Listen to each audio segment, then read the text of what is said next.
Comicchatauthority. We're here today with Dan Nokes. How you doing, Dan? Hey, how's it going there, Cody? I'm doing pretty good. So normally we introduce people by telling the comics that they created, but yours is so long-winded. Could you tell us the books that you created? Sure. Hey, everybody. This is Dan Nokes of 21st Century Sandshark Studios fame. I've done such books as The Reptile and Mr. Amazing, The Paranormals, The Pistoliers, Adam and Eve, Bizarre Love Triangle, and the Zombie Apocalypse, Impossible Space Tales of the Last Pit Stop, and Chicken, USDA Rejected, which brings us pretty much up to date. All right. Which one was your first? I did a book called The Reptile and Mr. Amazing, which I released back in 2002, but I have been working on and off since 1996. Oh, wow.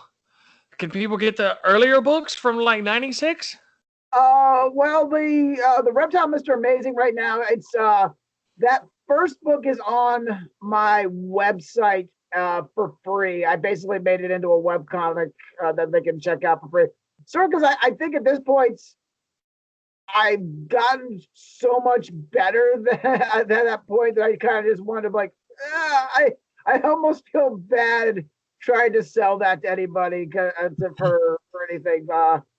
I did, like I said, my art is light years better now than it was in 1996 when I was, 20 years old.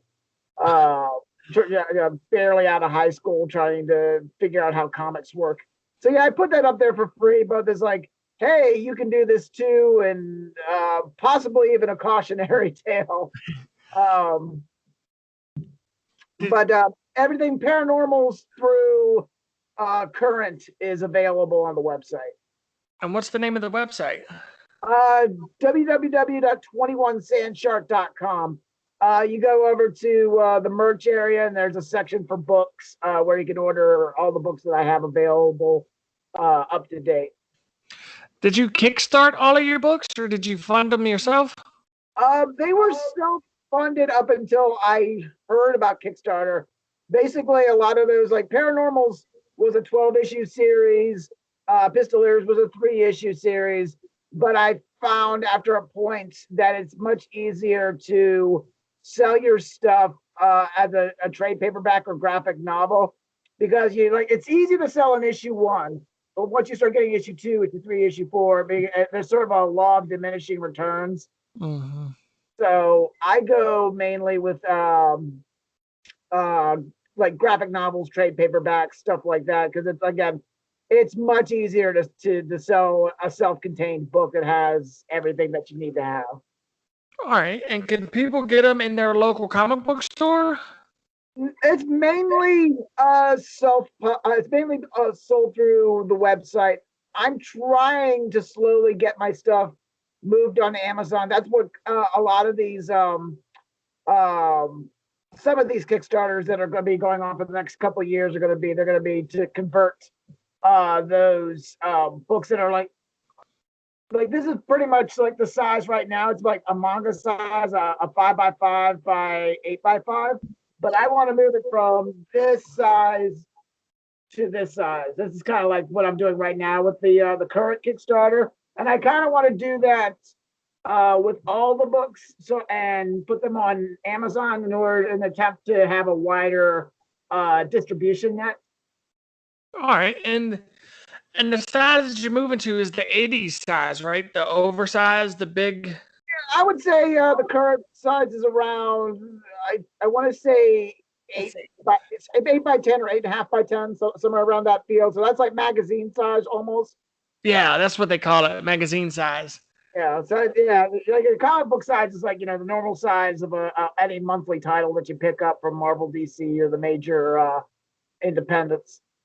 All right, and who inspired you to make comics? I guess when I was a kid, I was drawn to the big two stuff, but I would say more Marvel than DC. I would say I was reading the Byrne Claremont stuff on X-Men through like the classic X-Men reprints. I was reading Walt and Louise Simonson stuff on X Factor, Hulk I was into, Wolverine. I would say guys from, oh gosh, Bill Sienkiewicz, John Romita Jr. I would say later on I got into the independent stuff when in my teen years with Neil Gaiman's Sandman. But it's not necessarily independent; it's still through Vertigo. But I mean, the non superhero stuff, like I would say Sandman, Preacher with Garth Ennis and Steve Dillon. I would say stuff like Johnny the Homicidal Maniac, like Yoan Vasquez. I would also say stuff like oh gosh, Milk and Cheese, Evan Dorkin. Right.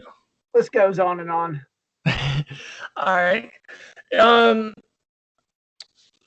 Did you do?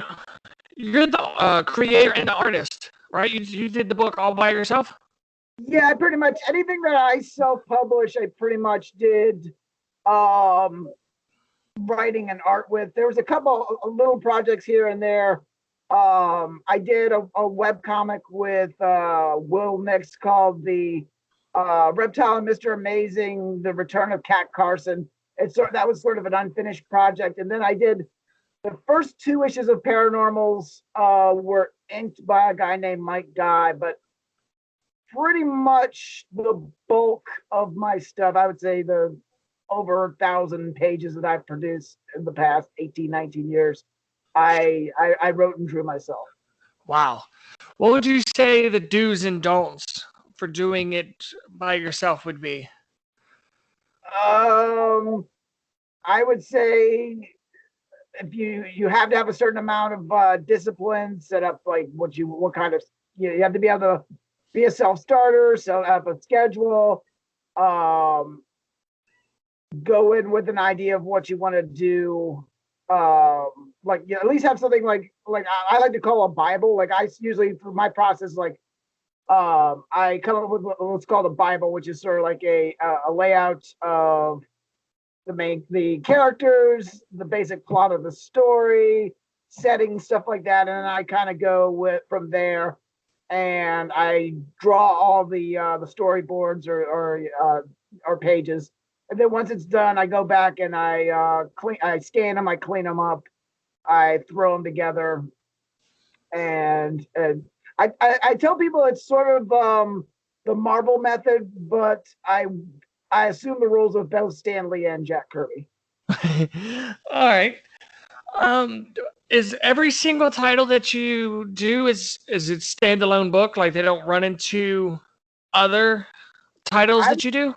I would say it's about they are self-contained, but I try to, for people who are loyal, I try to insert a little pieces here and there that don't necessarily change the story or anything like that, but people are like, oh, hey, here's that character in the background is from that other book that I did 5 years earlier. I kind of like to at least reward the people that have stuck with me through the years, like the hardcore fans. Right. All right. Well, where would you direct people to start reading your books? Now, see, that's a tough one. It's all according to what your interest is. I usually change genres every time I do a new book. Like I started with the straight superhero stuff with the Reptile Mr. Amazing. I went to, after that I was in I would say Vertigo Comics inspired type of stuff, and modern fantasy like Angel and Buffy the Vampire Slayer, even more traditional stuff like Lord of the Rings was coming out at that time when I did Paranormals. And then when I was done with that, I was tired of the whole fantasy stick, so I went to do a Western with the Pistoliers. And when I was done with that, I did the whole post-apocalyptic dystopian thing with Adam and Eve.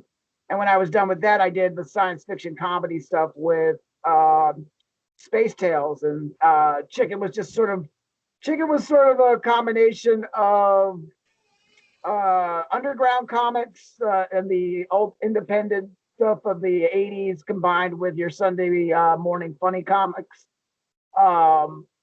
So it all depends on what you're into. Like I if you're whatever you're into, I would say go with that comic. Wow, you have a little bit for everybody. Yeah, like I said, I find, again, I have no problem with superhero comics. I really, not in and of themselves, but I do have a problem with the perception by the I would say both by the casual fan and even by like your hardcore fan of what the comics medium can be. I tell people, people think like comics is this, but people take this little bit and pretend it's this. And Yep. I just think there was a great quote: "Comics are a medium, not a genre." It's like it doesn't have to be about superheroes. I'm not saying superheroes are bad. I've read some great superhero comics, but I'm first and foremost a storyteller, and I don't want to be telling like I to a certain degree feel like Marvel and DC and a few other independent guys have kind of loaded the bases on that field and told just about every story. Like the best I could do is like give my little spin on a particular superhero trope. And I feel like I've already did, and I moved on to something else. All right. Um, let's see. Oh, do you come out with single issues every month with your books? Or I mean, not every month, but Yeah, well, I've tried the single issue thing, but again, it's fallen back. Like Space Tales was originally a 12 issue series that I put out. I put 11 issues out online, and then I launched a Kickstarter to turn it into a trade paperback, which would contain the 12th and final chapter. I did 12 chapters. I did 12 issues of Paranormals, 3 issues of Space Tales, or 3 issues of Pistoliers, and 2 installments of Adam and Eve. But I'm kind of like, I'm think I'm at this point more settled into the idea of doing trade paperbacks and graphic novels. Again, just in the idea that a self-contained book that has everything in there is a lot easier to sell to the public than single issue. are you gonna do? Well, all right. Are you gonna do the second and third volumes of trade paperbacks? Then rather. Oh, you mean like will there be continuations of previous stories? Yes. Yeah, gotcha. I don't rule that out. I tell people like certain books I wrote, like I would say, not giving away too much of Pistoliers. I think I wrote Pistoliers as making it as a sequel is impossible. I don't say impossible, but highly improbable. Okay. But certain other books, I feel like I could go back and revisit with new material. I'm not gonna, for example, I'm not gonna say right now that the last book I did, Chicken USDA Rejected, might not have another installment in there, but there might be another installment in there. I'll tell people stay tuned. That may happen somewhere down the road, possibly soon. All right. So you're not currently working on any books? Well, right now, I'm in between. I'm working on the Kickstarter to turn this one book over here, Adam and Eve, Bizarre Love Triangle, the Zombie Apocalypse, into a 10th anniversary edition. That's going on right now on my Kickstarter project. If everything goes to plan, again, I'll use the funds in order to make it a bigger book, add some more. Right now, if it gets the full funding, there'll be a lost chapter inserted in there, which will be a new story that'll take place inside that universe. Like I said, an additional chapter. New pinups from various people, including Chris Flick, Don Griffin, Jamar Nicholas, quite a few other people involved. I would say a good 7 or 8 possible pinup people, depending on how well the thing goes. The other thing that I'm doing is I'm actually working on my first all prose novel, like a traditional novel, which is going to be another long-winded title. It's called Kevin or the Latter Days of Romulus Augustulus, the Last Emperor of Rome, which is sort of my, it's a historical comedy that I'm working on. I finished the first draft And when I have the Kickstarter wrapped up for Adam and Eve, I'm going back to revisit that. Now, in terms of comics, I don't have any planned new comics for 2021. However, again, not going into too much detail, I would like to do something, a new comic for 2022, because that'll mark the 20th anniversary of the company. Oh, nice. Are you currently taking any submissions? If you, I'm pretty much a one-man operation, other than, like I said, that when I do Kickstarters, I try to get my friends and people that I respect involved. Like, for example, for the Adam and Eve thing, I have Tim Shin involved, and Tim's done color work for Neil Adams on a lot of DC covers and stuff like that. And he's an amazing artist, or amazing colorist, and I really dig his work. He's doing the sketch cover variant for that book. But in terms of like, I would love to be at that point where I can step back as just the writer, or step back as just the artist, or stuff like that. But right now, mainly Sandshark is kind of like the same way. I would say largely, I'd say Aardvark Vanheim was for Dave Sim. It's pretty much just a vehicle for his projects for the most part, with an exception here or there. all right. Let's see real quick. Are you currently reading any indie comics? Oh gosh, not as of late, but I just submitted to a bunch of different Kickstarters today, so I'm hopefully going to get some new comics pretty soon. Like, I think that's the tough part about being an indie comics creator, is that you're so involved with the making of your comics that you don't have as much time as you'd like to sit down and read other people's comics. I really love to rectify that in the future. I always keep telling myself I'm going to, all right, after this project, I'm going to take a 6-month break. And then by the time I get to that point, it's like, oh, I got this great new idea. I need to work on that. So it never works out to where I just say, like, all right, it's time to stop for a while. I need to sit back. I can sit on the beach and catch up on a stack of comics that I would love to read. All right.